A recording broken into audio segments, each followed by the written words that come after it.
Hola, muy buenos días a todos y a todas. Autoridades, amigas y amigos del deporte, muchas gracias por acompañarnos hoy. Saludar también a todos los que nos estáis siguiendo hoy de forma virtual. Muy buenos días. Hoy es para nosotros un día especial, porque inauguramos el ciclo de encuentros informativos El futuro está en tus manos, que organizamos desde Europa Press en colaboración con el Parlamento Europeo. Ciclo que se enmarca en la Conferencia sobre el Futuro de Europa, una iniciativa de las instituciones europeas que busca que los ciudadanos europeos y sobre todo los más jóvenes reflexionen y debatan sobre cómo debería ser el futuro de Europa, en un marco abierto, transparente e inclusivo.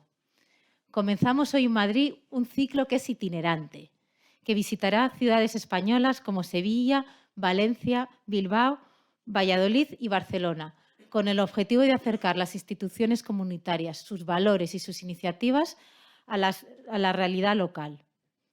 Un ciclo de encuentros que nace con vocación de inspirar, de aumentar la conciencia y de generar diálogo sobre cuestiones y desafíos tan claves como para el futuro de Europa, como son el medio ambiente, la salud, la economía, los fondos europeos, la transformación digital y las migraciones, entre muchos otros.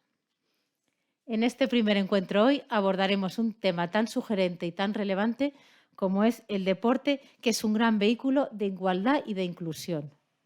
Analizaremos, entre otros, el sexismo que queda en el deporte, la integración de personas con discapacidad o el papel que deben tener instituciones europeas y otros organismos. Y para ello contamos con un fantástico panel formado por la eurodiputada Izaskun Bilbao, la directora del Programa de Mujer y Deportes del Consejo Superior de Deportes, Natalia Flores, y el director de Comunicación y Relaciones Externas en el Comité Paralímpico Español, Luis Lerdi. Y panel que será moderado por nuestro redactor jefe de deportes, Gaspar Díez. Pero antes de comenzar este interesantísimo diálogo, quería que viéramos un vídeo que recoge las opiniones de la gente, de los ciudadanos y sobre todo también de las personas jóvenes sobre todas estas cuestiones.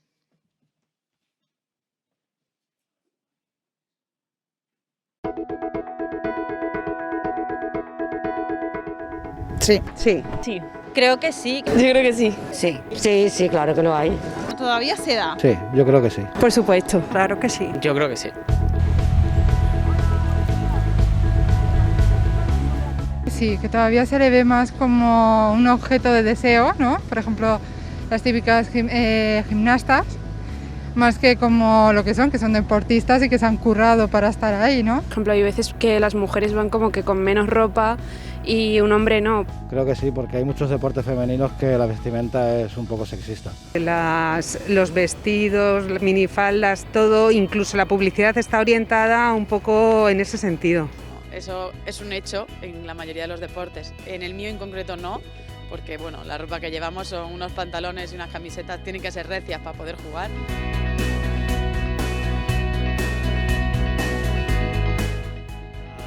El reto principal es la adaptación de los deportes. Estamos hablando de que al final en un colegio de educación integrada todo está pensado para personas sin discapacidad y es cómo podemos llevar esos deportes a esos colegios para que los niños puedan disfrutarlos realmente. Porque en los medios no está muy enfocado el deporte para las personas de carácter inclusivo.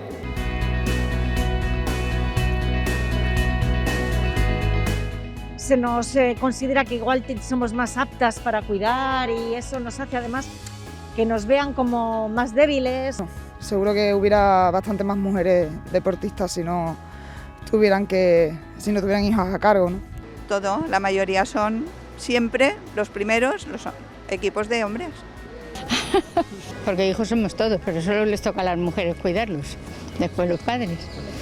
Así que sí, hay discriminación total.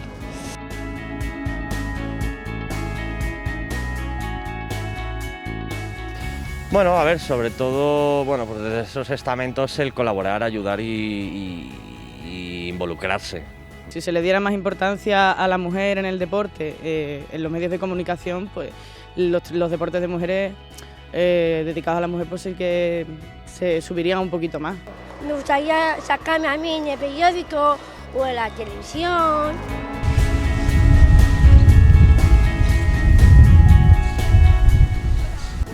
Debería de haber más presencia. Claro que sí, es todo por imitación, ¿no? Los niños de pequeñitos pues quieren ser Messi, Ronaldo, en fin, pues igual, las niñas hay que potenciarles para que haya figuras y digan yo quiero ser como tal deportista, sí. No hay nada más femenino y empoderado para una que no está en el deporte. Ver esas mujeres decís, listo, son súper poderosas y onda, podemos con todo. Es verdad que está avanzando, yo también actualmente sigo bastante la Liga Femenina de Fútbol. Se están mejorando los contratos de las jugadoras, aunque siga habiendo muchos escollos. Se avanza, sí, que se podría avanzar más también, pero al final la educación es a la base de todo. Todavía nos queda por avanzar. Hemos logrado mucho, porque yo en mis tiempos era mucho más, hemos logrado mucho, pero gracias a Dios vamos evolucionando. Y no hay que volver para atrás, al revés, hay que seguir avanzando.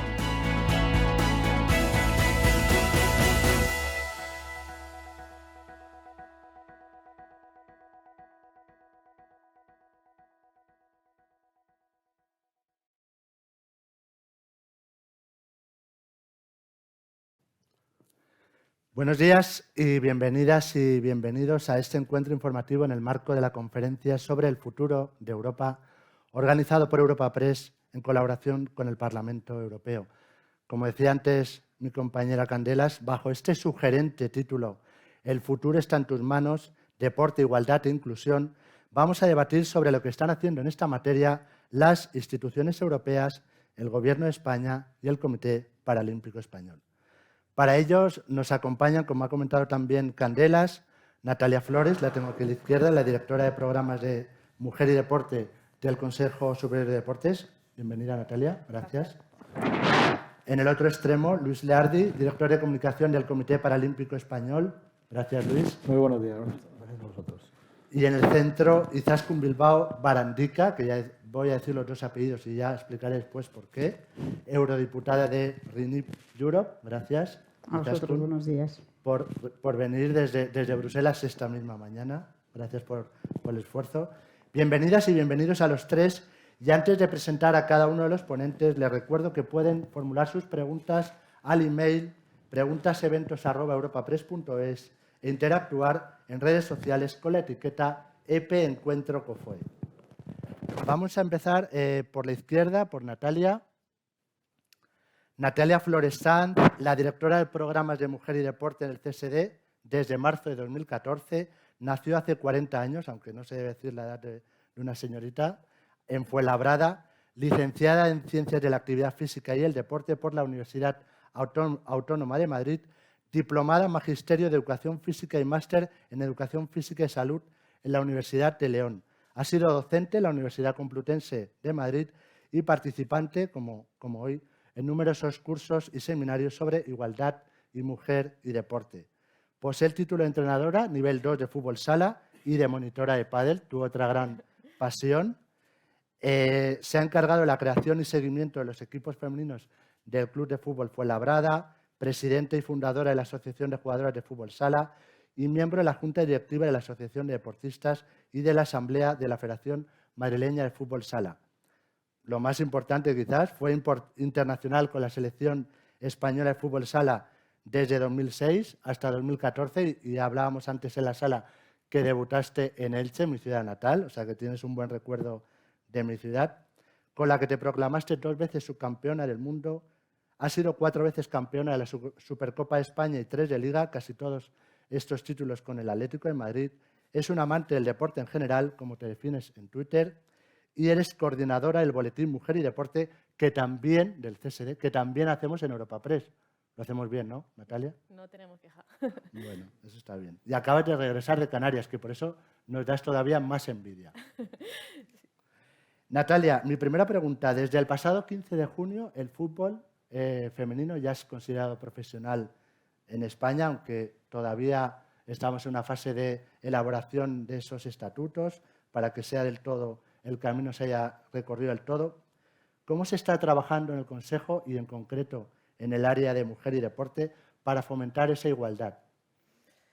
Bueno, en primer lugar, agradecer a Europa Press la organización de este tipo de congresos, al auditorio que tenemos y a los que están en su casa a través del ordenador. Pues el Consejo Superior de Deportes está realizando numerosas actuaciones para potenciar la presencia de la mujer en todos los deportes, no solamente en el fútbol, que tal vez sea el más mediático a día de hoy. Comienzo hablando de fútbol porque es lo que me ha iniciado Gaspar. Como sabéis, hace menos de un año se aprobó que la Liga de Fútbol femenina fuese profesional y ahora mismo están en fase de presentación de estatutos. Los 16 clubes que la conforman han presentado unos estatutos que tienen que ser aprobados en la comisión directiva del Consejo Superior de Deportes. Por nuestra parte, estamos trabajando para buscar todo tipo de ayudas y recursos que están a nuestra mano, en este caso, por ejemplo, provenientes de los fondos europeos, pues para poder dotar a los clubes que conforman esta liga pues de mejoras para que sus infraestructuras mejoren en los campos de fútbol, que hay equipos todavía, por ejemplo, que no disponen o no están jugando en hierba natural, cosa que no ocurre en el fútbol masculino. Hay equipos que sus vestuarios podrían ser mucho mejores de los que son. Entonces, como gobierno estamos intentando buscar esos recursos para trasladárselos a los clubes y que su competición mejore. Esto en cuanto a fútbol que me has comentado.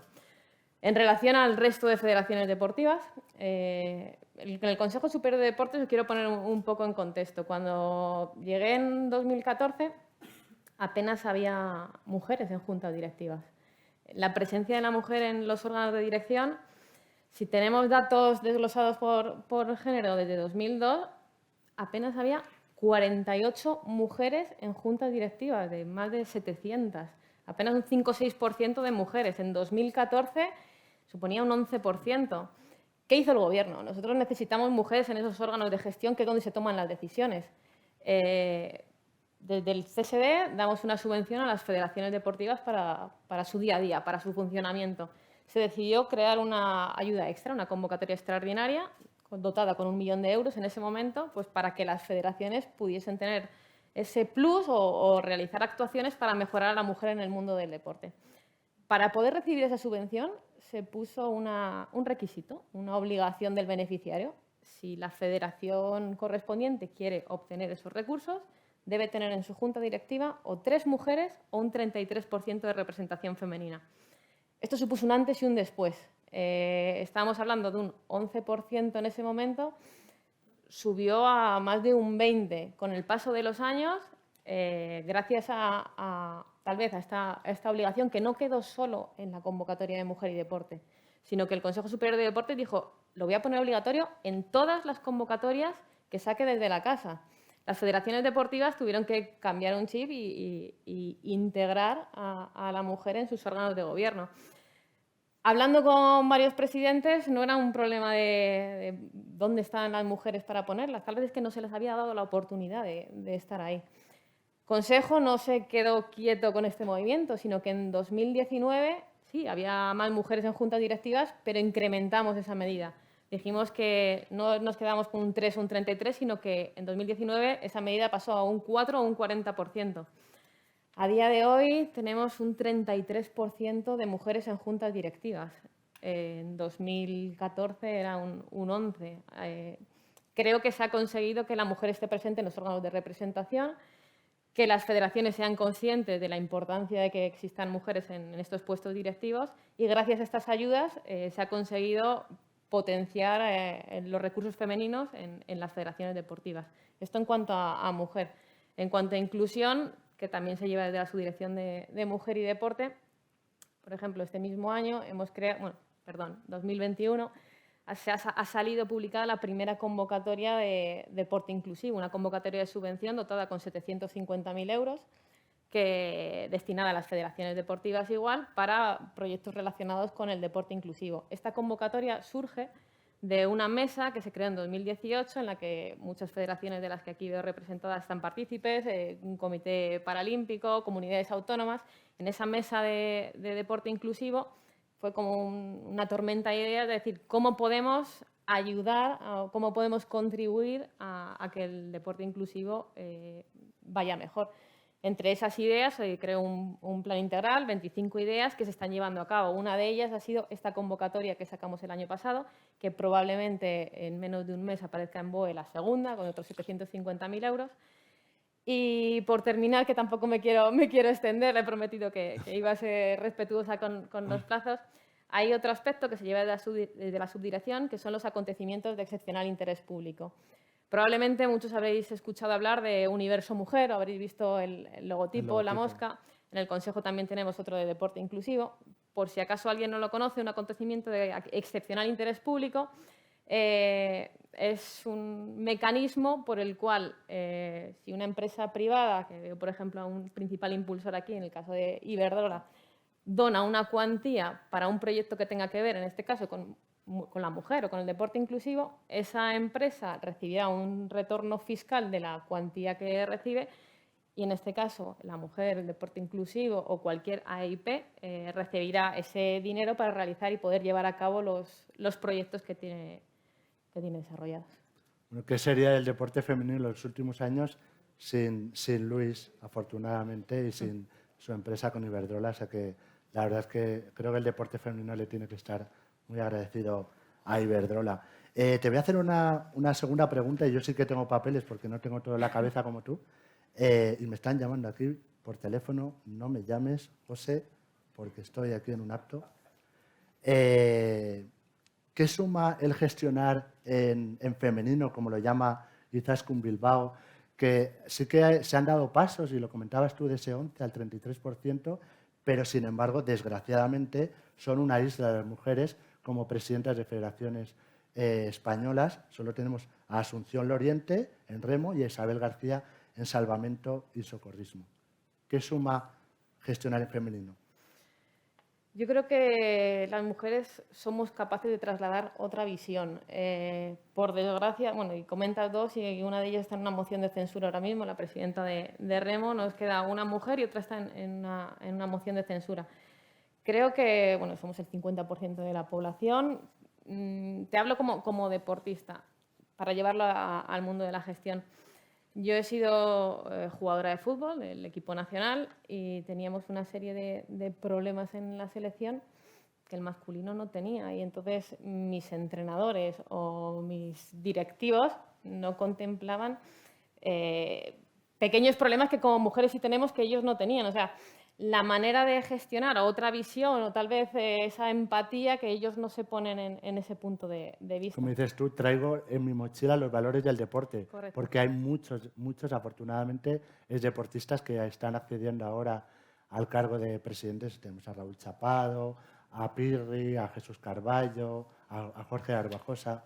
Y al igual que hay grandes hombres, ¿por qué no damos la oportunidad a esas grandes mujeres que tenemos, ponerlas en valor? Yo creo que también, y voy a hacer autocrítica, las mujeres no tenemos que ponernos nosotras las barreras. En muchos casos, cuando a una mujer le plantean un ascenso, dice, ¿valdré para el puesto? Nos cuestionamos si realmente estamos capacitadas. Normalmente los hombres no se lo cuestionan, les han dado la oportunidad y dicen, me dan la oportunidad, lo valgo, estaré ahí. Creo que tenemos que en los puestos de liderazgo tienen que estar las personas capacitadas, ¿vale?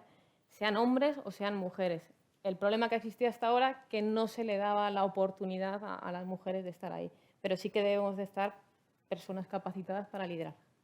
Bueno, me lo has dejado muy fácil, porque ahora me voy a ir al otro extremo del escenario. Luis, muchas gracias por estar aquí. Capacitados y capaces, que es una de las palabras que habéis utilizado vosotros en vuestros eslóganes recientes de las campañas del Comité Paralímpico.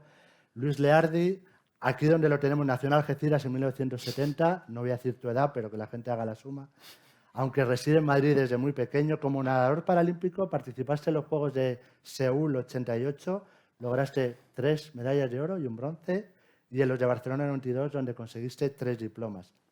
Es periodista también, licenciado en Ciencias de la Información por la Universidad Complutense de Madrid. Ha trabajado en varias etapas en la agencia Servimedia y como jefe de prensa de la Fundación 11. Desde 2005 eres director de Comunicación y Relaciones Externas del Comité Paralímpico, donde has sido responsable de prensa del equipo español en todos los Juegos Paralímpicos de verano e invierno, desde Atlanta 96 hasta los de Tokio 2020, y ahora estamos en ciernes de los de Pekín 2022.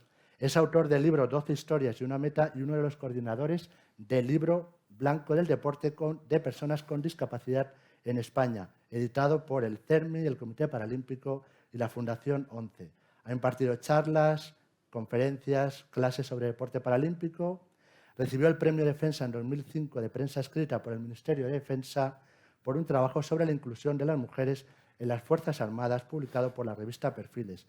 Y en 2007 ingresaste en la Real Orden del Mérito Deportivo con la distinción de plata. Todo esto, Luis, en tu cuerpo. Impresionante el palmarés. Muchas gracias. Vamos a empezar con las preguntas. Como le preguntaba antes a Natalia, sí que hay algunas preguntas en común. Tenemos muy reciente esas 36 medallas de los Juegos Paralímpicos de Tokio, 5 más que en Río. Ese es el resultado más mediático. Pero ¿qué hay detrás que hace el Comité Paralímpico que no se ve para fomentar y trabajar en la inclusión? Pues muy bueos días y lo primero, sumarme al agradecimiento a Europa Press y al Parlamento Europeo por organizar esta y Izaskun, sé que has impulsado mucho este encuentro y os lo agradecemos muchísimo que toquemos estos temas de mujer y de deporte de personas con discapacidad. Vamos a hablar después de la terminología, ¿eh? Porque ha aparecido diversidad funcional que le gusta mucho a Izaskun y a ti no te gusta. Pues pero eso ya lo hablaremos. Pues lo hablaremos después, muy gustosos además.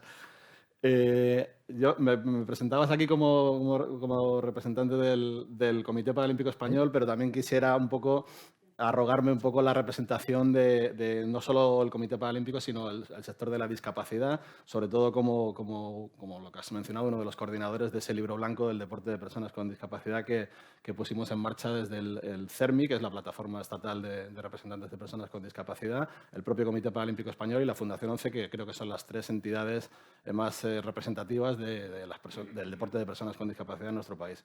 Entonces, voy a hablar un poquillo en representación de todos ellos, de lo que llamamos el movimiento paralímpico, el movimiento de deporte de personas con discapacidad. Y bueno, pues siguiendo un poco el lema de estas jornadas, lo que buscamos es la inclusión en el deporte, ¿no? La inclusión es el objetivo de la práctica deportiva de las personas con discapacidad, o sea, es un objetivo que tenemos que buscar porque el deporte da muchos beneficios a las personas con discapacidad, beneficios sociales, beneficios físicos de recuperación de la propia discapacidad y sobre todo, pues bueno, pues, si es una actividad esencial para cualquier persona, pues también lo debe de ser para las personas con discapacidad, ¿no? Incluso reclamamos que sea un derecho. Hay una reciente proposición no de ley del Congreso de los Diputados que ha declarado el deporte como un derecho de todas las personas. Si es para todas las personas, por supuesto lo reclamamos también para las personas con discapacidad. Pero es que además la inclusión, además de ser un objetivo, también es, desde nuestro punto de vista, es un medio para conseguir ampliar la práctica deportiva de las personas con discapacidad. Mediante prácticas inclusivas veremos cómo se amplía la oferta que tienen, que actualmente es muy escasa, de las personas con discapacidad para que puedan pues acceder a más actividades deportivas, ¿no? El objetivo último que buscamos pues, es la igualdad de oportunidades y la igualdad de tratamiento entre los deportistas con y sin discapacidad. Y en ese sentido pues, sería que cualquier persona con discapacidad en este caso, pueda acceder a la práctica deportiva que él elija en el sitio más cercano y con los mejores medios posibles. Eso, bueno, pues hoy en día está muy lejos de la realidad y es donde tenemos que trabajar. En el libro blanco lo que nos dimos cuenta es que, por ejemplo, bueno, en el libro blanco se ponen sobre la mesa bastantes datos, pero también uno de los primeros datos que detectamos es que precisamente la ausencia de datos. Ausencia de datos en cuanto a deporte de personas con discapacidad, algo que es importante disponer de datos para poder tomar decisiones y poder establecer políticas que beneficien a la práctica deportiva. Bueno, pues eso es una de las primeras reivindicaciones que hacemos a las administraciones, que haya más datos que nos den la realidad, que nos ofrezcan la realidad de las personas con discapacidad en el ámbito deportivo, pero los poquitos que tenemos pues son bastante demoledores, podría decir. Bueno, según las encuestas del INE, el deporte del Instituto Nacional de Estadística, históricamente, pues el deporte es la actividad de ocio más demandada entre las personas con discapacidad. es la más demandada, pero como luego veremos, no tienen muchas posibilidades de hacerlo. De hecho, la tasa de práctica deportiva entre las personas con discapacidad ronda el 3%, según estas encuestas también, y que si la comparamos con el de la población general, se sitúa en el 46%. Hay un 0,32% de personas con licencia federativa, de personas con discapacidad, 0,32% de personas con discapacidad con licencia federativa, frente al 7,7% de la población general en cuanto a licencias deportivas. La diferencia es muy grande. Y luego un dato muy sangrante es que, según el último censo de instalaciones deportivas del Consejo Superior de Deportes, que es cierto que hace muchos años que no se actualiza este censo, pero indicaba que menos del 20% de las instalaciones deportivas tienen plena accesibilidad, con lo cual es una barrera enorme, ¿no? Esta barrera enorme de la accesibilidad en las instalaciones deportivas, hay que pensar que no solo las personas con discapacidad tienen que acceder a la práctica deportiva como usuarios, sino también como un padre que lleva a un niño a disfrutar de la actividad deportiva o a un espectáculo deportivo. Todo eso tendría que estar garantizado porque es un derecho de las personas que puedan disfrutar de todos esos servicios y hoy en día estamos muy lejos. Pero otra de las barreras importantes para el acceso a la práctica deportiva es lo caro que es el material deportivo específico que las personas con discapacidad muchas veces necesitan. Y estoy hablando de sillas de ruedas de competición, de prótesis para hacer práctica deportiva. Son unos gastos que son muy superiores al de la población general. Una persona que va a hacer atletismo, pues con comprarse unas zapatillas y un pantalón corto, pues ya tiene, ¿no?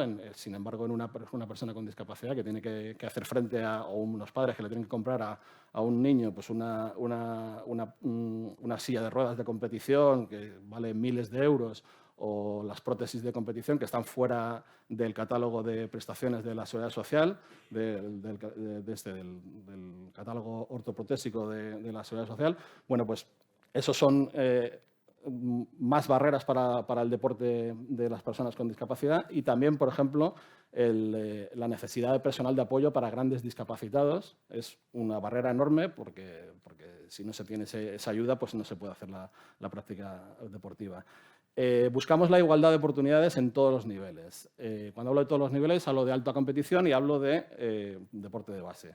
Afortunadamente, en España, el deporte de alta competición creemos que está bastante bien reconocido, bien atendido. Tenemos un plan ad hoc que, gracias a las aportaciones de las empresas, aquí tenemos algún representante, alguna de ellas que haya sido mencionado, y gracias a estas aportaciones, pues los deportistas de alto nivel tienen sus becas, tienen sus centros de alto rendimiento, tienen un montón de posibilidades para desarrollar su práctica deportiva y ofrecer el alto rendimiento en las competiciones internacionales y más concretamente en los Juegos Paralímpicos, que es donde nuestro momento de gloria. En ese sentido, hemos alcanzado la inclusión porque estamos bien considerados, estamos en igualdad de tratamiento con los deportistas olímpicos, hay los mismos premios desde el Consejo Superior de Deportes, se trata con igualdad de condiciones a olímpicos y paralímpicos, las empresas nos responden, los medios de comunicación también nos van respondiendo, sobre todo en los Juegos Paralímpicos, aunque luego es cierto que decae muchísimo la atención. Pero bueno, creemos que esa vía de inclusión en cuanto a igualdad de deportistas con y sin discapacidad está bastante conseguida en el alto nivel. Hay que seguir trabajando, por supuesto, y para seguir mejorándolo. Pero donde hay una gran diferencia es en el deporte de base. Hoy en día, lo que decíamos antes, no se puede decir que una persona que quiere iniciarse en el deporte lo puede hacer una persona con discapacidad, lo puede hacer según su voluntad porque tiene muchísimas barreras. Para ir tratando de levantar esas barreras, de derribar esas barreras, pues creemos que una herramienta muy importante, como decíamos al principio, es la inclusión. La promoción deportiva a través de la inclusión, que en la escuela haya programas pedagógicos de sensibilización, de captación y de instalación deportiva, que no pase como nos pasaba en nuestra época a los que hacíamos educación física con una discapacidad, que nos dejaban exentos de la asignatura de educación física. Y nos decían, tú no hagas gimnasia y te aprobamos. Eso es lo que no se debe hacer. y para eso, pues bueno, pues hay que dar muchas medidas.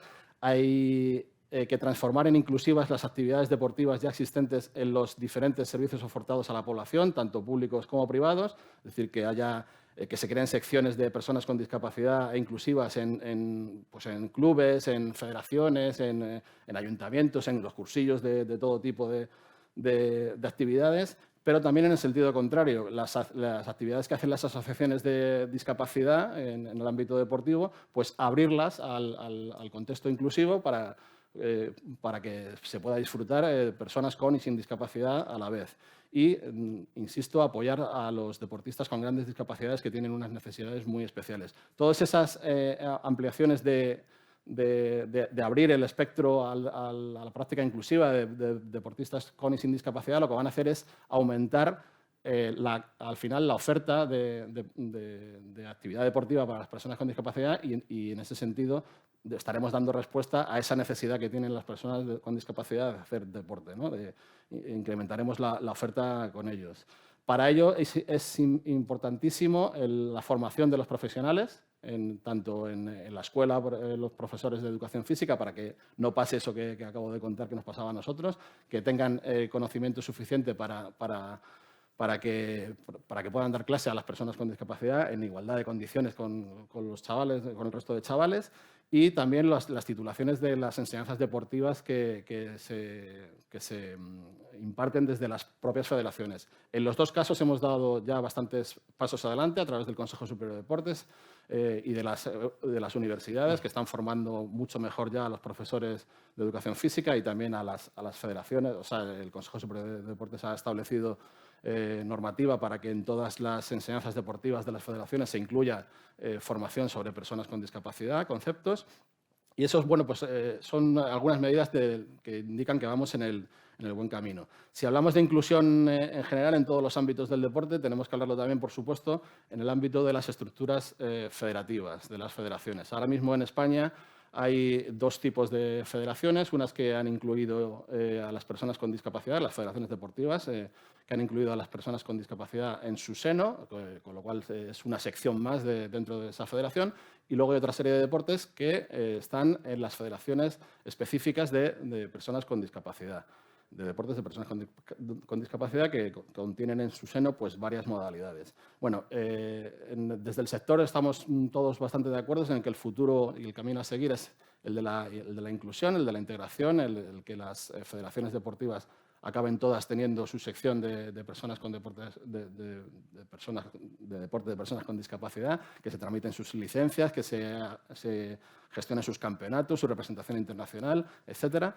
Si bien es verdad que aún queda un camino por recorrer y que ese camino, para que acabe de producirse la integración de todas las disciplinas en las federaciones, pues ese camino se debe hacer siempre salvaguardando los intereses de los propios deportistas con discapacidad. Es decir, no puede ser el fin último el hacer la integración y hacerla a toda costa, sino que se ha de hacer siempre que los deportistas con discapacidad salgan ganando al final o se mantengan sus condiciones o incluso se mejoren, es lo que aspiramos. Esto es la Ley del Deporte, que está ahora mismo en el Congreso de los Diputados, está ahora mismo en trámite de enmienda. Es una Ley del Deporte en la que hemos colaborado muy activamente desde el Comité Paralímpico con el Consejo Superior de Deportes y que ahora pues hay un trámite de enmiendas que también se puede acabar de mejorar algunas cosas. Estamos bastante contentos, pero bueno, hablando concretamente de la integración de las federaciones, bueno, pues se contempla ahí simplemente con una traslación del modelo internacional al modelo español. Si a alguien le interesa más este tema, pues ya podríamos luego debatir si queréis. Y bueno, pues tenemos ahora esta oportunidad grande que es la Ley del Deporte y queremos aprovecharla, pero bueno, también siendo conscientes de que al final la Ley del Deporte no deja de ser una norma que está en manos de todos los actores que tenemos el deporte, el mejorar el deporte de personas con discapacidad y bueno, pues con ese objetivo que hablábamos al principio, ¿no? Buscamos la inclusión a través del deporte, buscamos la inclusión, pero también utilizaremos la inclusión para ampliar la oferta de actividades de deporte para personas con discapacidad. Bueno, ya lo han visto, los buenos ponentes se anticipan a las preguntas, porque le iba a preguntar por la Ley del Deporte y se ha anticipado esa pregunta. Hablábamos antes de Iberdrola y qué sería el deporte paralímpico si la ONCE y el resto de empresas que apoyan al plan ADOP. Voy a dejar para después, porque me gustaría darle ya el paso a Izaskun, algunas reflexiones sobre cómo está el deporte paralímpico, que algo ha cambiado porque tenemos una premio Princesa Asturias de los deportes, Teresa Perales, y Susana Rodríguez, portada de la revista Time, que creo que es un logro bastante importante como deportista y como doctora en primera línea, la primera doctora ciega en España, creo eso leí. Hay más deportistas ciegas, lo que pasa que son, o sea, personas ciegas que han sido médicos. Lo que pasa que, bueno, que su No figura, son figura, no, sobre todo que cuando ha pasado la pandemia, ha seguido entrenando, ha ganado una medalla de oro y ha sacado una plaza del MIR, que para una persona ciega pues es complicado, pues bueno, eso es un ejemplo absoluto de Bueno, después te preguntaré por eso. Vamos, por último, con Izaskun Bilbao Barandica, como decía antes, así con los dos apellidos, porque como ella dice, su madre también merece ser recordada. Entonces, Izaskun Bilbao Barandica es eurodiputada desde 2009, actualmente por el Grupo Renovar Europa, el partido internacional al que pertenece el Partido Nacionalista Vasco. Nació en Bermeo hace 60 años, aunque está feo, como decía antes, hablar de la edad de una señora. Es licenciada en Derecho por la Universidad de Deusto, máster en Gestión de Empresas por la UPV y además de euskera y castellano habla francés e inglés. Es un poquito... Cuanto más justa en el inglés. Decía Luis Calandel que español es aquella persona que está toda su vida estudiando inglés. Pues así estamos algunos. Parecido. Actualmente es interventora titular en excedencia del Ayuntamiento de Cortezubi, fue concejala en Bermeo, ha trabajado también en los departamentos de Cultura e Interior del Gobierno vasco, donde se convirtió en la primera mujer que ha presidido este Parlamento, entre 2005 y 2009, tras coger el relevo de Juan María Atucha. En esa legislatura fue presidenta de la Conferencia de Asambleas Legislativas Regionales en Europa, en la que comenzó a aproximarse con intensidad a los temas europeos y especialmente a la participación en las regiones en la Unión. En casa le enseñaron que nunca olvide lo que es ni de dónde viene y a que valore a las personas por lo que son, no por lo que poseen. Pertenece a una familia de pescadores y por ello dice que está unida a la mar y al efecto salitre. También ganaste tu primer sueldo estuchando latas de conserva. Eso también lo he leído. Izaskun, muchas gracias por acompañarnos aquí. Y una pregunta, como le he comentado antes a tus compañeros de foro, ¿cómo se está trabajando en Europa para reducir esa brecha de desigualdad y para la integración en el mundo del deporte? No, si me permitís, como los diputados, aunque parezca que no somos muy obedientes, nos han dado un tiempo muy tasado, yo no me quería salir, he traído, por lo menos para esta primera parte, una intervención también tasada. Y luego ya, si os parece, damos bueno, pues más flexibilidad para las preguntas, ¿no? Si me permitís, quizá me puedo levantar para centrar un poco los temas europeos. En primer lugar, agradecer a Europa Press efectivamente la invitación y la organización de esta jornada y, como no, al Parlamento Europeo, a la delegación en Madrid y a sus técnicos que hacen un trabajo extraordinario que a veces tampoco se ve, pero que nos ayudan mucho a hablar de Europa en lo largo y ancho de toda España, en todas las comunidades autónomas y en temas de muchísima actualidad. Bueno, ¿cómo se ve? ¿Qué estamos haciendo desde las instituciones europeas? Pues lo primero que quiero decir es que la visión que tenemos es que la desigualdad y la integración de las personas con discapacidad en el mundo del deporte son una cuestión de valores y de procedimientos que requieren criterios de carácter global y actitudes y programas que comprometen también a nivel institucional y personal. Por eso, la Unión Europea, desde que con el Tratado de Lisboa adquirió algunas competencias en este ámbito, trabaja para establecer criterios homogéneos en todos los Estados miembros y generar una dimensión europea del deporte. Con criterios globales y actuación en proximidad, como hemos escuchado, se pueden enfrentar mejor las cuestiones como igualdad e integración y otros problemas como la gobernanza en las competiciones, la posición de los diferentes agentes en la cadena de valor, la gestión de los derechos en las plataformas digitales y un largo etcétera.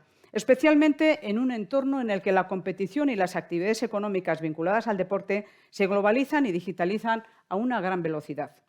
Para que este trabajo de definir criterios, crear y desarrollar herramientas de cooperación tenga éxito, Hay que respetar el principio de que la Unión solo debe intervenir donde y cuando añada valor. Y el principal es poner a todos de acuerdo en unos principios comunes, velar porque se respeten e incluir esta forma de pensar en la actuación local. El deporte mejora el nivel general del bienestar y ayuda a superar problemas sociales más generales como el racismo, la exclusión social y la desigualdad de género. Y es una herramienta horizontal para las instituciones europeas para promover la convivencia y también promover los valores. Las actividades económicas vinculadas al deporte se han globalizado y alcanzado una dimensión claramente supranacional. Y la mayor parte de estas actividades están en manos privadas, federaciones, plataformas digitales, que priman el beneficio sobre consideraciones básicas para la práctica del deporte. Una actividad que aporta, desde nuestro punto de vista, en positivo a la salud, a la integración, a la igualdad, al envejecimiento activo, a la convivencia y también a la diversidad. Por eso, generar ese espacio europeo es especialmente útil y lo demostró la Ley Bosman, que sobre la libertad de circulación y movimiento de personas y bienes acabó con la discriminación en la contratación de futbolistas por nacionalidad. Mientras se construye la Unión, seguirá teniendo limitaciones para intervenir. Y les pongo un ejemplo cuando presentamos una iniciativa contra un caso de discriminación por sexo en el deporte. Jugadoras de balonmano obligadas a vestir bikini para jugar en la playa. Bruselas nos dio la razón. Dijo que podía ser discriminatorio, pero lamentaba no poder intervenir porque la competición estaba organizada por una entidad privada. Esto, afortunadamente, se resolvió después, pero las instituciones europeas no tenían competencias. La Unión aspira, pues, a través de esta dimensión europea, a progresar en la implantación de estándares a nivel de la Unión que ayuden a promover y a mantener esta dimensión convivencial y social del deporte. Actualmente, la Unión Europea interviene en 4 grandes áreas a través de toda la legislación que regula el comercio digital y diversos programas, entre los que destacan especialmente el Erasmus+. El papel del deporte en la sociedad, con la formación e intercambio de buenas prácticas e intercambios entre los Estados miembros, el deporte y el desarrollo económico con actividades específicas y apoyando también inversiones en infraestructuras, la integridad en el deporte, mejorando la gobernanza de las actividades deportivas y con la cooperación, utilizando el deporte para promover valores y participación en operaciones de cooperación y promoviendo el voluntariado. El espacio deportivo europeo trabaja para integrar en esta actividad los principios y las acciones y objetivos de las 2 estrategias europeas que tienen relación con la igualdad y la integración. En ambas, como no podía ser de otra manera, se reconoce el papel local, regional y estatal en estas materias y se dibujan los estándares básicos de la Unión que quiere potenciar. En materia de igualdad, hay referencias a 3 aspectos claves para el deporte: la igualdad salarial y la transparencia de las retribuciones, la erradicación de los estereotipos y la lucha contra todas las manifestaciones de violencia contra las mujeres y la infancia. Otra acción básica es la implantación de fondos en los programas Erasmus+ para carreras duales, compatibilizar estudios y práctica deportiva profesional, que son de especial utilidad para las mujeres deportistas, vista la desigualdad existente entre las condiciones de cada sexo en la élite de los deportes de masas. Respecto a la estrategia de discapacidad, la base es la integración de una estrategia 2030. Incluye un capítulo específico del deporte que se marca como meta mejorar el acceso al arte, la cultura, las actividades recreativas, el ocio, el deporte y el turismo. Las actividades deportivas deben ser accesibles e inclusivas para la plena participación en la sociedad. Mejoran el bienestar y ofrecen a todo el mundo, incluidas las personas con discapacidad, la oportunidad de desarrollar y utilizar todo su potencial. La Convención sobre Derechos de las Personas con Discapacidad, de la que la Estrategia Europea es brazo ejecutor de la Unión, pide una política de doble vía, que fomente tanto actividades generales como específicas y tanto para niños como para adultos. Y los compromisos concretos se centran en reforzar la participación de este colectivo, continuando la cooperación con organizaciones deportivas generales y de personas con discapacidad a todos los niveles, y trabajar también en la eliminación de los estereotipos. Además, se anuncia un estudio sobre la implementación del artículo 30 de la Convención sobre los Derechos de las Personas con Discapacidad para asistir a los Estados miembros en las políticas destinadas a proporcionar un mayor apoyo a estas personas en actividades deportivas. Se asociará con el Comité Paralímpico Internacional para fomentar la inclusión en el deporte y luchar contra los estereotipos. Mis 4 conclusiones para finalizar son, primero, que la Unión está llamada a aportar al deporte los mismos beneficios que aporta a otros sectores, valores y normas compartidas, una dimensión capaz de enfrentar los retos globales, un intercambio permanente de buenas prácticas y un mecanismo engrasado de coordinación para que el pensamiento global se transforme en actuación local. En segundo lugar, igualdad e integración requieren de una potente apuesta desde los poderes públicos. Esta apuesta institucional es necesaria, pero no es suficiente. Para que prenda en la base este compromiso, empieza por cada uno y cada una de nosotros. Las políticas públicas pueden impulsar esa reflexión, pero nadie puede hacer lo que nos toca en el plano individual. En tercer lugar, el principio del cambio empieza por aprender a identificar desigualdad y discriminación. Los estereotipos que impulsan ambas lacras están tan profundamente implantadas en nuestros usos, costumbres y lenguajes que ayudan a normalizar hechos y realidades que las perpetúan. Aprender a identificarlos es el primer paso para erradicarlos. Y, por último, la igualdad y la integración son no solo una obligación desde la perspectiva de los derechos fundamentales, son actividades que aportan talento, nos hacen más resilientes y competitivos y cohesionan nuestra sociedad. Todos los recursos que dediquemos a igualdad e integración no son un gasto, son una inversión. Gracias.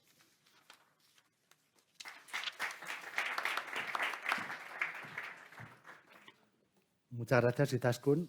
Y te felicito porque creo que eres la única persona en estos 15 años que ha cumplido con el tiempo prometido.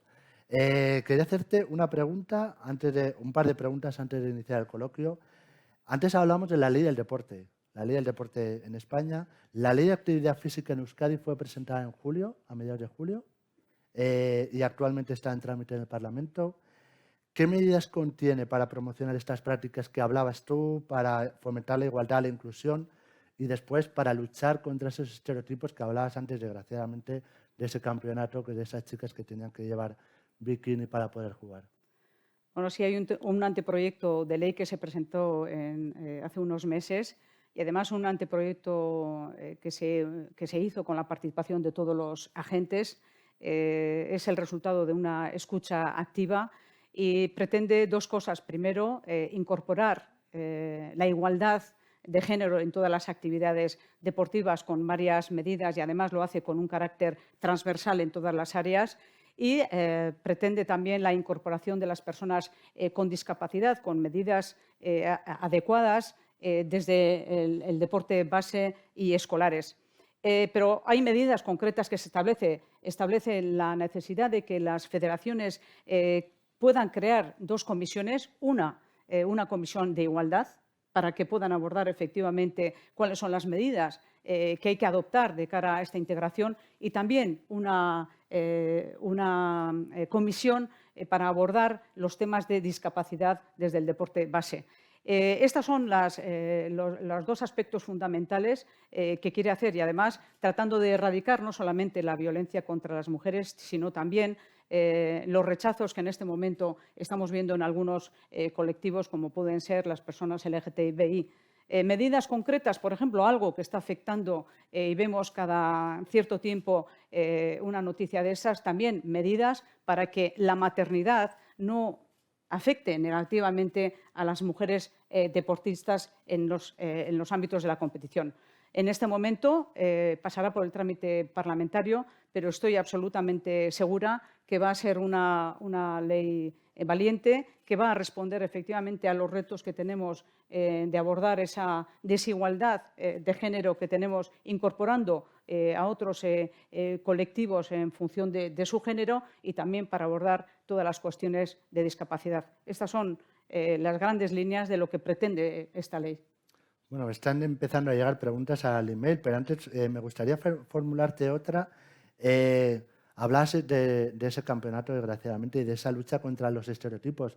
En el vídeo, como casi siempre, desgraciadamente, nos atizan a los medios de comunicación que tenemos que ser más sensibles a los temas de inclusión de la mujer, aunque se están dando avances, ¿no? Porque hablamos antes de ese reconocimiento a Teresa Perales, Son Islas, de Susana Rodríguez, pero aparecen en los medios de comunicación portadas de Carolina Marín, de Lidia Valentín, algo se está haciendo poco a poco. El otro día, afortunadamente, la portada de un diario deportivo fue la Supercopa femenina con ese manteamiento de Virginia Torrecilla, de un equipo que acababa de ganar y tuvo esa sensibilidad, el Barcelona, de mantener a una chica que desgraciadamente ha pasado por una grave enfermedad. Entonces, ¿qué se puede hacer desde los medios?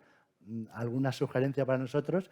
Y hablábamos el otro día, el jueves, de una serie, me comentabas, de la televisión vasca, que puede ayudar a esa igualdad o a esa lucha por la igualdad. Bueno, para empezar, ¿qué podemos hacer en los medios de comunicación? Pues ya que estamos en confianza y no nos escucha casi nadie, podemos, y hoy a la mañana, muy temprano, lo primero que he hecho ha sido revisar qué dicen las revistas deportivas de inclusión y de participación de las mujeres. He ido a la sección fútbol.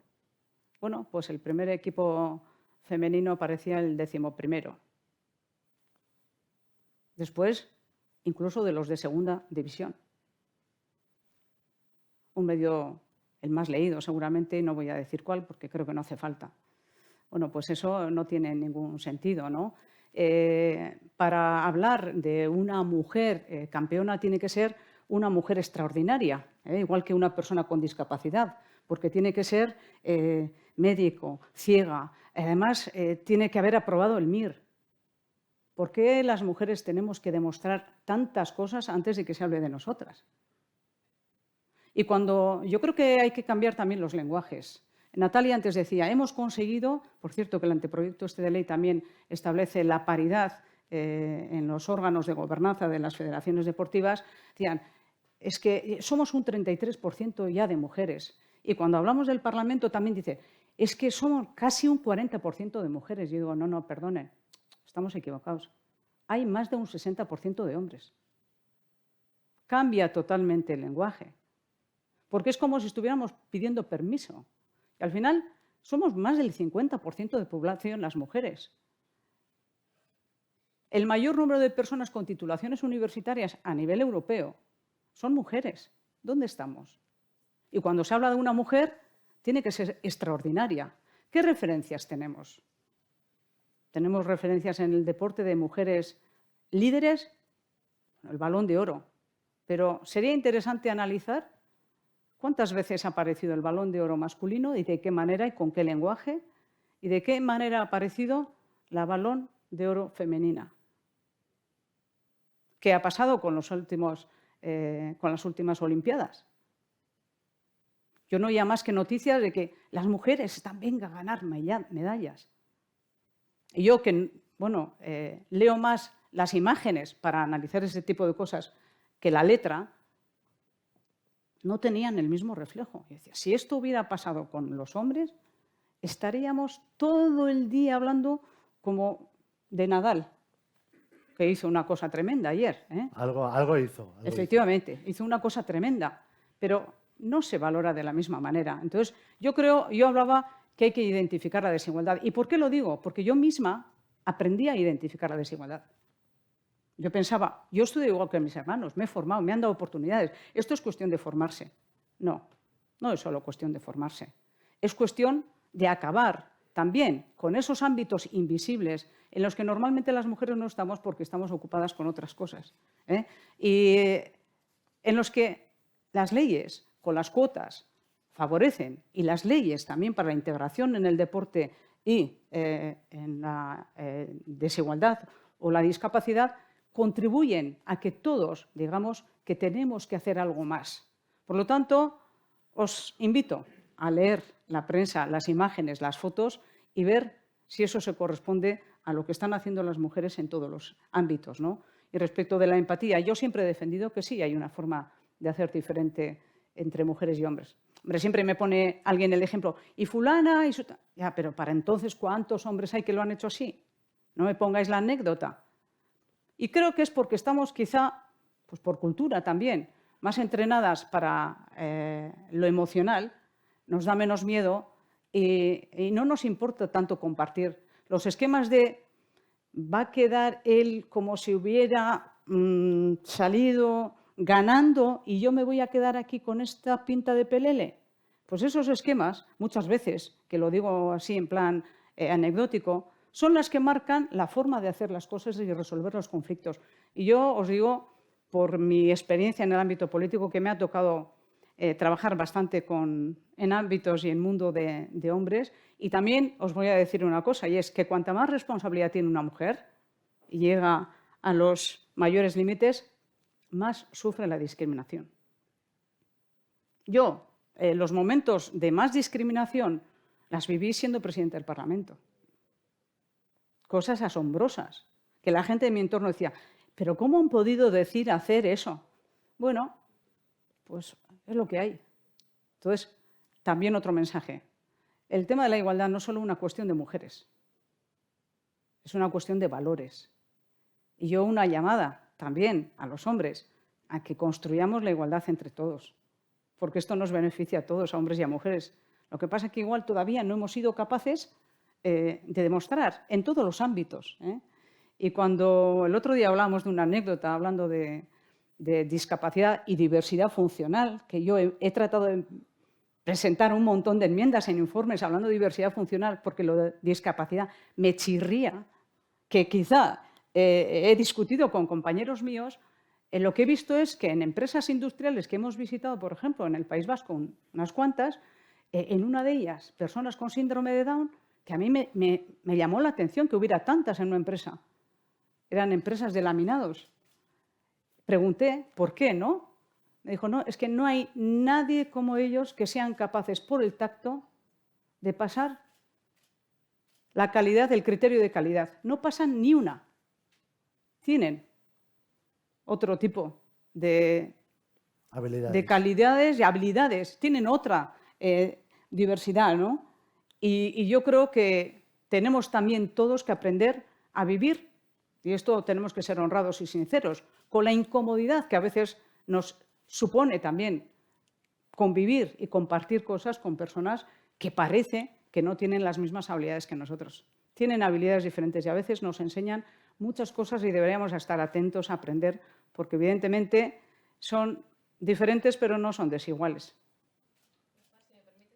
Con dos ejemplos que ha dicho Izaskun, ha nombrado el tema de Alexia Putellas, el Balón de Oro. Estamos evolucionando, no al ritmo que nos gustaría. No sé si recordáis, hará como 5 o 6 años, hubo otra mujer española nominada al Balón de Oro, Vero Boquete. ¿Sabéis qué ocurrió cuando estaban emitiendo en televisión hace 5 o 6 años la gala al Balón de Oro, salió el masculino, nominados masculinos? ¿Qué ocurrió en España cuando Vero Boquete estaba nominada al Balón de Oro? Os lo digo, en ese momento nos fuimos a publicidad. Es lo que ocurrió. Una española nominada al Balón de Oro y en ese momento nos fuimos a publicidad. Por suerte, años después, 2021, Alexia Putellas gana el Balón de Oro y medios de comunicación abren en portada con la noticia.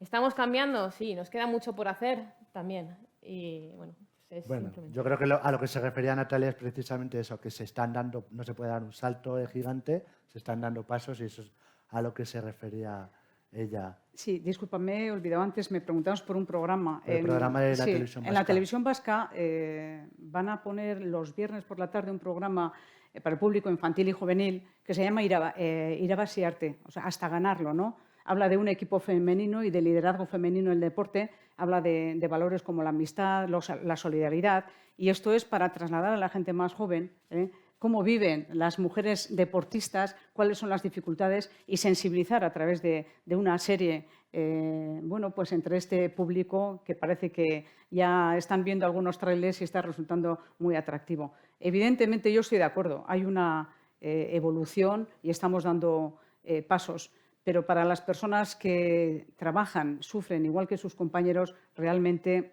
pues algunas se les va a pasar el tiempo. Entonces, merecería la pena porque creo que ganaríamos todos y todas. Bueno, voy a recoger, ya que veo que el debate se está iniciando, voy a recoger preguntas porque empezamos a ir un poco justos de tiempo de la gente que nos ha enviado a preguntas@europapress.es. Una referente, y no el periodismo deportivo femenino, una referente del periodismo deportivo, Paloma del Río de Televisión Española, dice: buenos días, siento no estar ahí de manera presencial, pero he negociado durante muchos años en mi posición en la Dirección de Deportes de Televisión Española. La pregunta va para tanto para Natalia como para Luis. Gestionar los programas de mujer y deporte para todo el universo olímpico. Mi pregunta es para ambos. ¿Cuáles son los principales obstáculos, impedimentos, zancadillas que os habéis encontrado a la hora de darle visibilidad al deporte femenino como al deporte paralímpico? Si quieres, habla de Natalia, primero tú y después Natalia. Pues el principal objetivo es el desconocimiento primero, la principal causa, perdón, es el desconocimiento primero. Y es cierto, ahí se encuentran muchísimas dificultades desde las cúpulas de los medios de comunicación, porque lo que tenemos demostrado nosotros en el deporte paralímpico es que cuando un compañero periodista conoce el deporte paralímpico, cuando ha venido a cubrir algunos juegos o una competición, pues se convierten en absolutos fans del deporte paralímpico y de hecho se dedican a pelearse en sus propios medios de comunicación. Aquí tenemos algunos compañeros que, a David me consta. Y a Ramón. Por cierto, me he traído el libro. Por citar algunos. De Ramón. De Mon, por supuesto. Ellos son pues, los primeros embajadores del deporte paralímpico en sus respectivos medios y se dedican a pelearse con sus jefes para dedicar más espacio.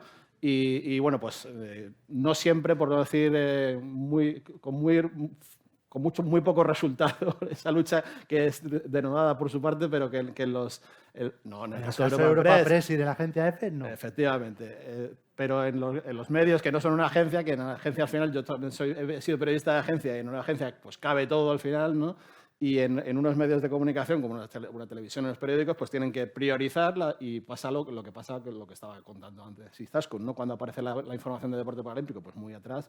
Y podemos contar agravios como el que ha contado Natalia, pues también, sin irnos más lejos, en estos mismos Juegos Paralímpicos de Tokio, que han tenido una buena cobertura por todos los medios de comunicación, pero que nos ha pasado, por ejemplo, que nuestra televisión pública, pues tiene que cortar la retransmisión de los Juegos Paralímpicos porque tiene que conectar con la Vuelta Ciclista a España por un compromiso comercial o superior, que consideran que es superior al del deporte paralímpico, cuando quedan además 70 kilómetros para que lleguen a meta. Y tuvieron que cortar unas finales de natación o de deporte paralímpico para meter esto. Bueno, pues esos son, en una televisión pública además, pues nos duele un poquito más, ¿no? Esos son muestras de lo difícil que es todavía que desde las cúpulas de los medios de comunicación presten atención, presten espacios a los deportes paralímpicos de personas con discapacidad.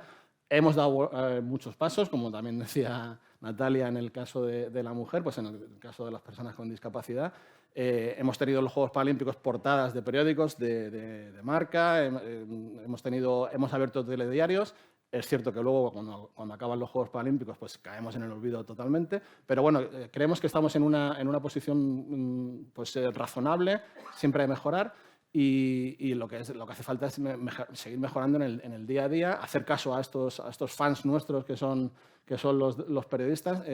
Lo digo el que conoce el deporte paralímpico, tanto sea periodista, tanto sean los patrocinadores que se acercan a nosotros o como la sociedad en general, luego al final les gusta. El deporte paralímpico da buenas audiencias, los patrocinadores se vuelcan con el mensaje que dan los deportistas paralímpicos y bueno, eso es una realidad que cuanto aumenta el conocimiento, aumenta el disfrute por parte de los medios de comunicación. Es que es verdad que detrás de cada deportista paralímpico hay una historia y de hecho de este libro que decía antes de mi compañero Ramón Chamorro Sin Límites se fraguó en un desayuno en el que estuvieron Teresa Perales, recuérdalo, Ricardo Ten, Gerard Descarrega, porque detrás de cada deportista hay una historia de superación que merece ser conocida por todos. Recoge la pregunta, pero como vamos un poco mal de tiempo, permíteme que te haga una segunda pregunta y responde las dos al mismo tiempo. Preguntan Daniel Aníbal García Diego de CERMI. Al igual que la cuota de reserva en favor de la mujer en los órganos de representación, ¿se exige el cumplimiento de estas cuotas en favor de las personas con discapacidad tanto en la plantilla como en los órganos de representación? Voy primero obstáculos y después como quieras. Como tú quieras. Empiezo con la pregunta. A día de hoy en las juntas directivas no se exige esa representación, pero tomo nota para poder valorarlo en el seno del Consejo y poder incluirlo en futuras convocatorias. Lo que sí que incluye esta convocatoria de subvención es que exige a todas las federaciones que quieran participar en ellas que tengan una comisión para personas con discapacidad para poder abordar estos temas, al igual que ocurría a comentar Izaskun en País Vasco. En relación a la pregunta que era Paloma del Río, si no recuerdo mal, me gustaría responderla con 2 ejemplos prácticos que me han venido a la mente, pues, incluso con las portadas de los medios de comunicación de hoy. Qué malos somos. Ayer ocurrió algo extraordinario. Un gran deportista español consiguió un hecho histórico. Según los medios, nunca nadie había hecho esto antes, ¿verdad? 3 mujeres. 3 mujeres lo hicieron antes. Margaret Court, Steffi Graf y Serena Williams. Pero Rafa Nadal, y no quiero quitar mérito a Rafa Nadal, quiero hacer lo contrario.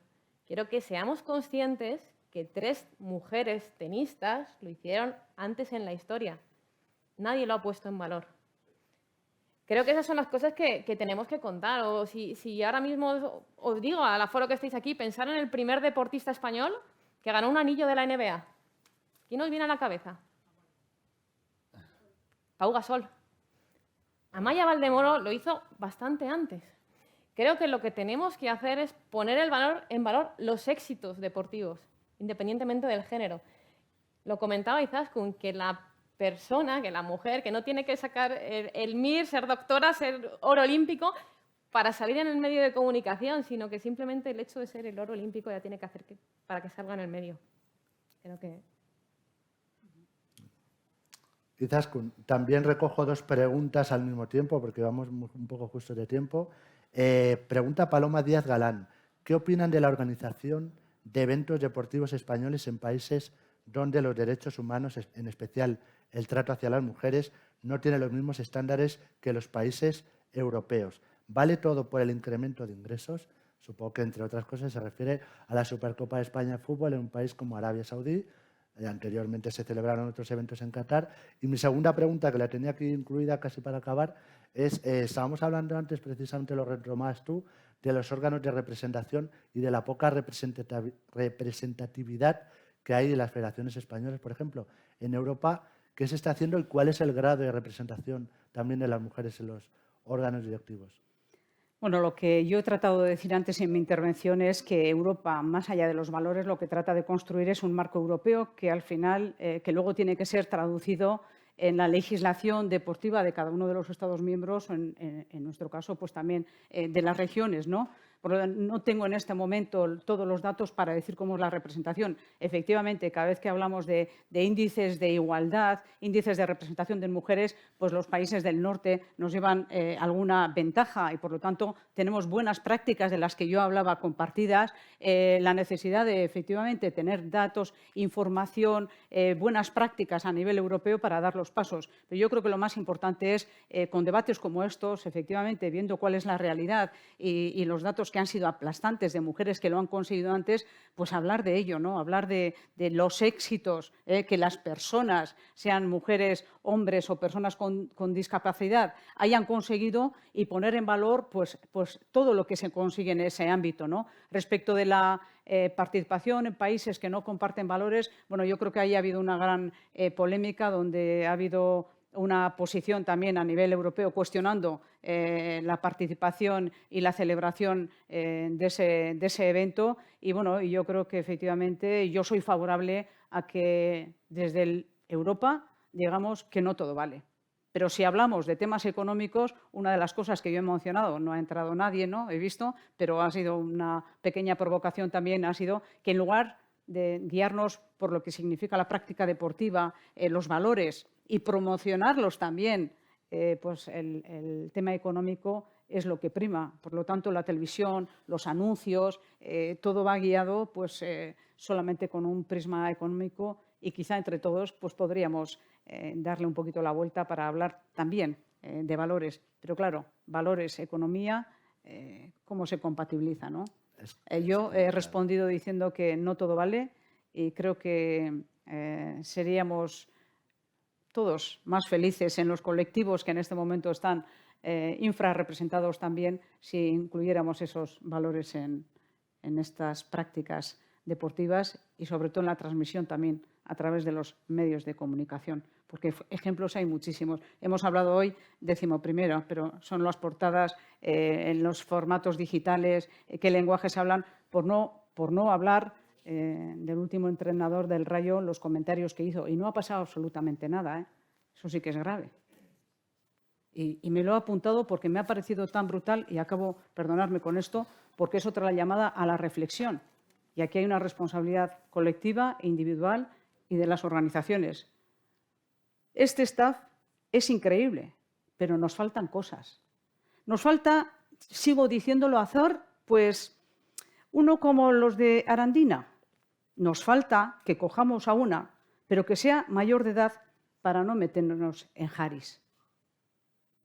Esto es lo que está ocurriendo hoy en día. ¿Cuáles han sido las consecuencias? No parece que haya habido muchas consecuencias después de que un entrenador de fútbol femenino haya dicho semejante barbaridad.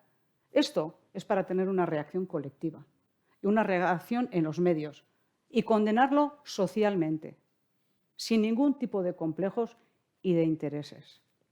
Porque si permitimos pasar una, llegarán muchísimas más. Y esta es la que conocemos, pero hay muchas que no conocemos. Así que yo creo que Hay muchas que no conocemos y que afortunadamente sí que se van denunciando. No sé si habéis llegado a un acuerdo, quizás con y Luis, con lo de diversidad funcional y lo de discapacidad. Yo creo que a ti no te convence. No me convence en absoluto, pero no es una cuestión de lo que me convenza a mí o como opinión personal mía, sino que me gustaría trasladar aquí un poco el sentir del movimiento de la discapacidad organizada a través del CERMI, y al cual nos sumamos desde el Comité Paralímpico, y rechazamos términos como diversidad funcional, como otras capacidades, como capacidades diferentes, porque no dejan de ser eufemismos que lo que crean únicamente es algo más de confusión e incluso inseguridad jurídica, y que rebajan la protección que todavía es necesaria para las personas con discapacidad. Creemos que tenemos que llamar a las cosas por su nombre y además, si es el sentir mayoritario de los representantes del sector, pues creo que es lo que debemos, hacia donde debemos ir en este campo de la terminología. Me has convencido y lo tendré en cuenta. ¿No? Es que yo también vengo a aprender, no solamente Pues me alegro hablar. un montón. Aprovecho para decir que en este ámbito de la terminología pues tenemos pendiente una cuenta todavía muy gorda, que es que en la Constitución española se sigue hablando de las personas con discapacidad como disminuidos. Ahora mismo hay un proyecto de reforma de la Constitución, porque esto hay que reformar la Constitución, y con lo que eso entabla en la guerra política, ¿no? El tocar la Constitución parece que es una cosa muy grave, pero hay un proyecto de reforma de la Constitución para cambiar simplemente el término disminuido por el término persona con discapacidad.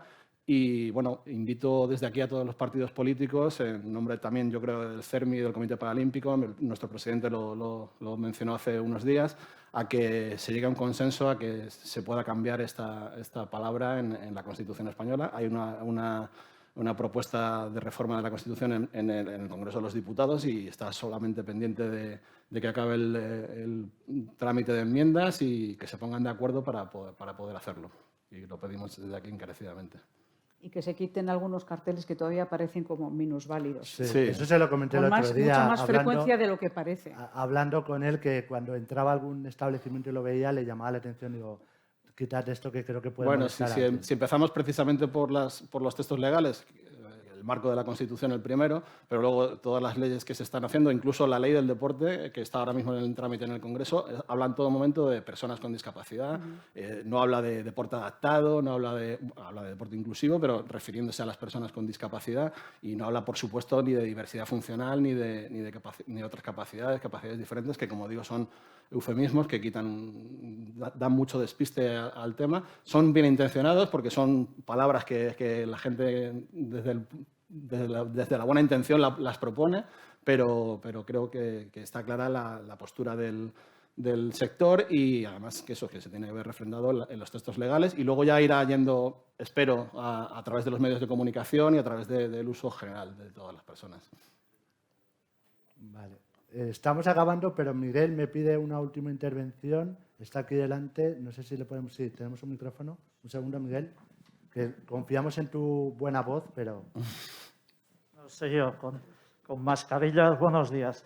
Nada, muy rápido. Dentro de la terminología, sería bueno delimitar qué queremos decir con inclusión, porque hay diferentes interpretaciones. Inclusión, personas con discapacidad, sin discapacidad, compitiendo juntos, ningún problema, pero ¿en qué ámbito? Base, competición, porque si no nos hacemos un poco de lío mental. Es decir, inclusión, ¿qué es? Porque, bueno, pues si miras definiciones, pues te habla de procurar que personas vulnerables tengan las mismas oportunidades y tal. El término inclusión a veces genera visiones diferentes y si lo podemos reducir, pues fenomenal. Yo también tenía apuntado lo del Rayo. Natalia, de lo de Nadal, yo no leo ni escucho todos los medios de comunicación. Pues de los dos que escucho más, uno de ellos al principio hablaba de en general, pero inmediatamente tenista masculino. Es decir, al César lo que es del César y a Dios lo que es de Dios. Y Zaskun, como no sé qué sois, me hago un lío, Parlamento, Comisión, Unión Europea, entiendo que vuestro referente a nivel deportivo debe ser el Comité Paralímpico Europeo. El Comité Paralímpico Internacional, bien, pero es el internacional. Y si hay posibilidad de relacionarse con los dos, mejor con mejor. El nuevo Comité Ejecutivo del Comité Paralímpico Europeo tiene muchas ganas de trabajar y tiene muchas esperanzas puestas en la bandera azul con las estrellas amarillas. Supongo que os irán llegando. Y por último, un comentario respecto a la ley del deporte y esas paridades, esos tercios, esas 3 personas. Vale, a nivel estatal, perfecto. A nivel autonómico, ¿qué pasa? Bueno, la sociopolítica de España son diferentes autonomías. Estoy seguro que si esto se aplicara en las autonomías también, posiblemente Asunción no estaría con la moción de censura, porque no sé cuántos presidentes autonómicos están mujeres y creo que eso también se tiene que impulsar y que todos los partidos políticos, pero claro, poner de acuerdo a tantas opiniones, pero pues Asunción es un caso, en mi opinión, y conozco lo que dicen los medios, pues de esto, que a nivel estatal un tema está resuelto, pero a nivel autonómico no. Gracias. Muchas gracias, Miguel. No sé si estamos ya totalmente fuera de tiempo. Creo que lo mejor de un foro como este es el debate que se ha entablado en este escenario. Hay una pregunta todavía en el tintero, pero ahora se la trasladaré a Natalia, no tenemos más tiempo. Gracias, Luis. Gracias, Natalia. Gracias, Izaskun, por acompañarnos y por ilustrarnos tanto. Gracias a todos ustedes por acompañarnos en esta primera charla de las que van a seguir, porque son 6, que lo ha comentado antes mi compañera Candela, sobre deporte, igualdad e inclusión que están fomentadas por el Parlamento Europeo. Como les decía, gracias a ustedes, gracias a los que nos han seguido de forma telemática, a Candela, a Susana, a Lucía, a su equipo, y les invitamos al próximo foro que se va a celebrar el 11 de febrero en la sede de la Fundación de Caja Sol de Sevilla, con el responsable autonómico de inmigración de Cruz Roja en Andalucía, Ignacio Romero, la consejera de Igualdad, Políticas Sociales y Conciliación de la Junta, Rocío Ruiz, y el presidente de la Comisión de Libertades Civiles, Justicia y Asuntos de Interior del Parlamento Europeo, Juan Fernando López Aguilar. Como le digo siempre, buenos días, cuídense, gracias otra vez y buena suerte.